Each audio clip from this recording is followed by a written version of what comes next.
Hi guys, sa video na ito i-share ko sa inyo kung paano ba gumawa ng YouTube banner at napakadali lang nito guys, instant YouTube banner, lalo na sa mga baguhan. So ang gamit natin dito is Canva.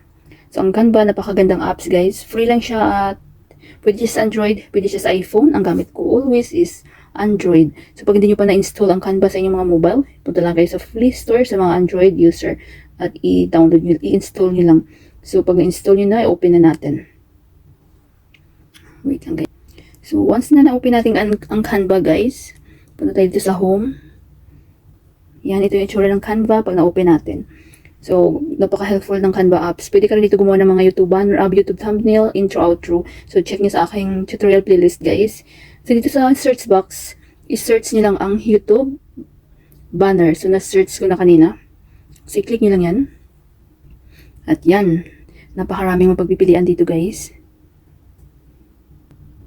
So, ayan, napakaraming mapagpilian. Yan, pili lang kayo dyan. Scroll down nyo lang. Scroll down, scroll up. So, kayo nang bahala. So, itong may mga i-edit paid, may bayad yan siya guys. Pero mas marami din, free lang. Saka pro, so may bayad yan siya. Pero super dami dito na free lang, ayan. Depende sa content, kung ano ba yung content nyo. Games ba, or music, cooking, tutorial, travel vlog.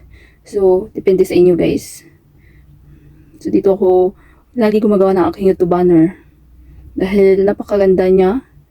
Napakadali lang, lalo na kapag nag-start ka pa lang gumawa ng YouTube. Yung YouTube channel mo. So, napaka-professional kasi tingnan kapag yung inyong mga YouTube channel is lagyan niyo ng YouTube banner. So, super dami dyan guys. So, kayo na bahala mag-explore guys. At may ipapakita ko sa inyo kung paano nyo gawin. So, may napili ako dito kanina. So, halimbawa ito. Dahil free lang siya. So, i-click nyo yan. Then, wait lang natin.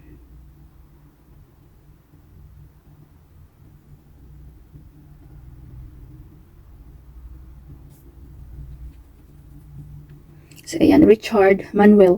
So, pwede natin siyang palitan ng pangalan ng ating YouTube channel. So, i-click nyo lang yan. So, sa akin, if ever yung pangalan ng YouTube channel is Annalyn Tapa, diba? So, click nyo yan, then delete nyo lang itong X. Then, Annalyn. Mag-type ako dito ng Annalyn.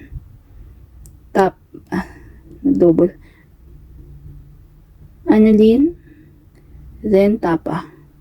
So, ayan, di ba? Napalitan na. Then, nakalagay dito sa kanya. I-tap nyo lang dyan. Then, ito, Finance and Academy.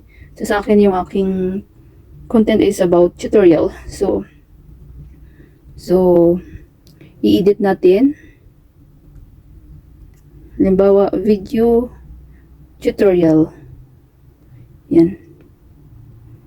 Then, i-tap nyo lang. So, magkagandahan dito, mayroon na siyang logo na subscribe at saka bell notification. Then, pwede nyo palitan itong sarili nating picture. So, click nyo lang yan. Then, punta kayo sa baba. Replace. Pupunta tayo sa ating gallery.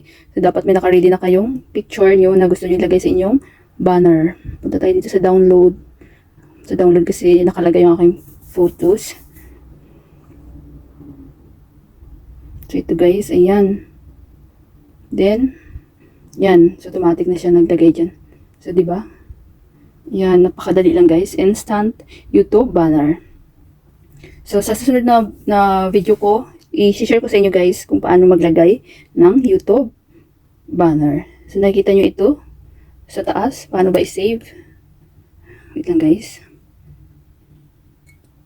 So, nakikita nyo ito guys. Itong arrow pababa. I-click nyo lang yan. Save image.